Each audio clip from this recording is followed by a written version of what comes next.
Hell y'all, this is North America Divided, a mod for Hearts of Iron 4 that takes place in a world where after the USA took a turn for the worst due to the Great Depression, it collapsed. Its neighbors, Canada and Mexico, also ran into their own problems and they too fell apart.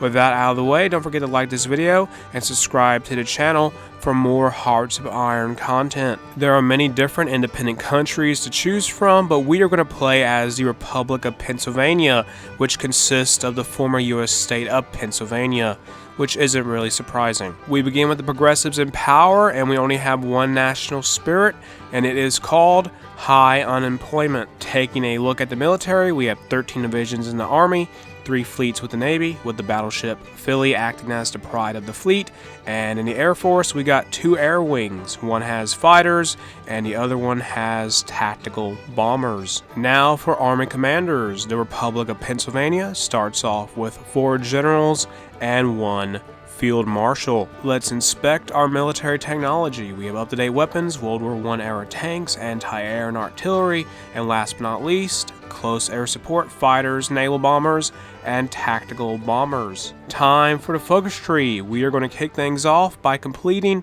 the late election. Widespread strikes have started happening in Pennsylvania due to the combination of a high unemployment rate and low wages.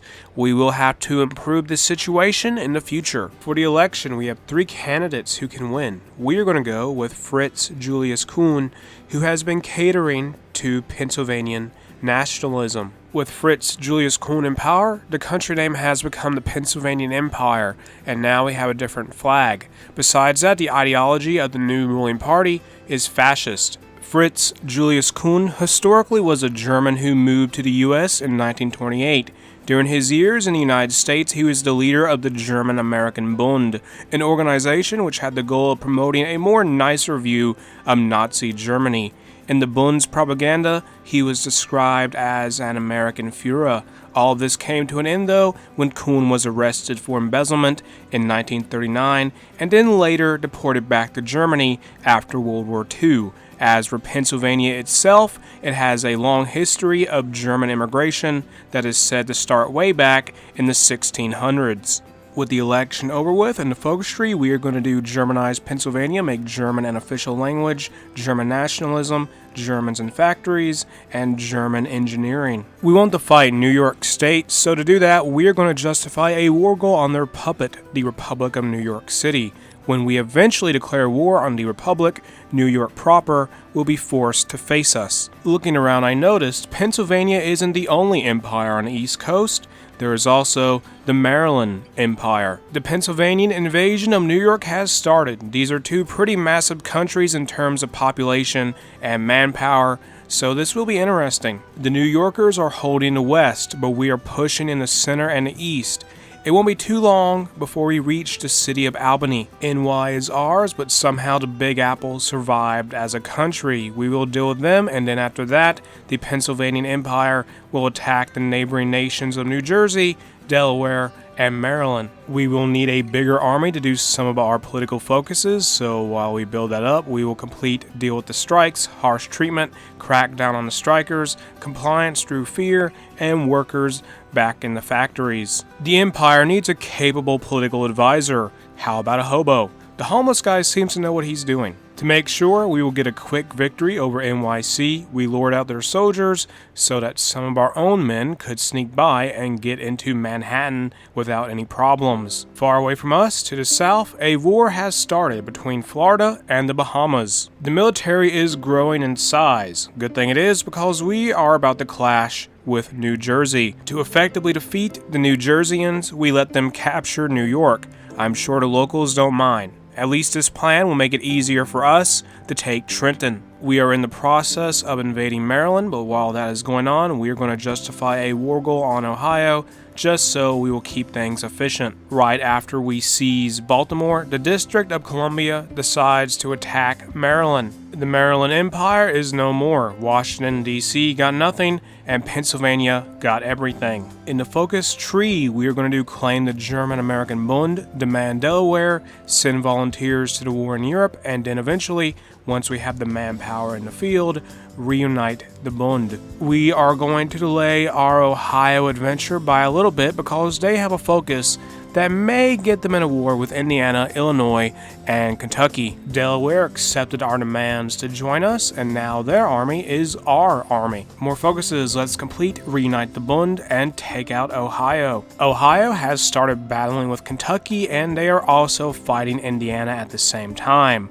We now have the perfect opportunity to strike the Buckeye State. Pennsylvania Empire troops are making their way toward Cleveland. After Ohio, our next target is Kentucky. Somewhere in the former United States, a war has started between the Second Republic of Texas and the Republic of Texas. Oklahoma may also be involved somehow. Since we're busy with conflicts and fighting and whatnot currently, we are going to do some focuses that will give us more factories and infrastructure. Ohio has been beaten. Now we must take on Kentucky, who has their independence guaranteed by Indiana. That means the Pennsylvania Empire will have to fight two countries at once. There is chaos in the American South. Alabama is fighting an African American nation, and so is Mississippi, it looks like. Meanwhile, the Second Republic of Texas beat the First Republic, and Oklahoma took some territory. We're pushing hard into Kentucky, and in the west, we are getting closer and closer to Indianapolis. Our volunteers that went to Europe earlier have finally returned home from Germany as 6 battle-hardened veteran divisions. We will continue our expansion by doing the focuses, take out Michigan, take out Wisconsin, take out Illinois, and take out West Virginia. Since we supported Germany, we can complete the focus, invite German officers. Once it is done, we will get some new army commanders, such as Erwin Rommel. We smashed through Michigan. It wasn't that hard since we have almost 100 divisions at this point.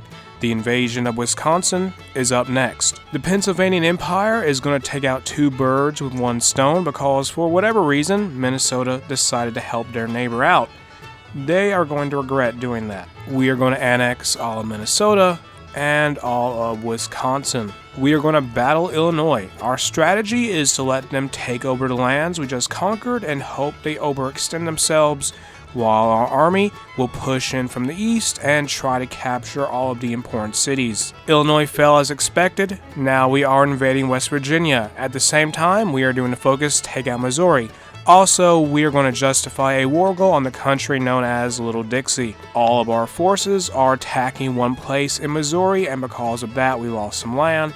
It's fine though, we will just go through Little Dixie and win the war. The next places the Pennsylvania Empire will visit are the Midwest countries of Iowa, North Dakota, the dictatorial South Dakota Empire, Nebraska, and Kansas. Iowa is going to go down first, and after that, it's going to be the Republic of Nebraska. Update on the South. Alabama is fighting Florida, and besides that, the Arkansan Bloc faction is clashing with Louisiana, Oklahoma, and Mississippi. Pennsylvania is invading Kansas. To be honest, I'm a little surprised that the opposition has tank divisions. We just have both of the Dakotas left, and that'll be it for Fritz Julius Kuhn's political path. In the Decisions tab, we have a couple special formable nations that we can make.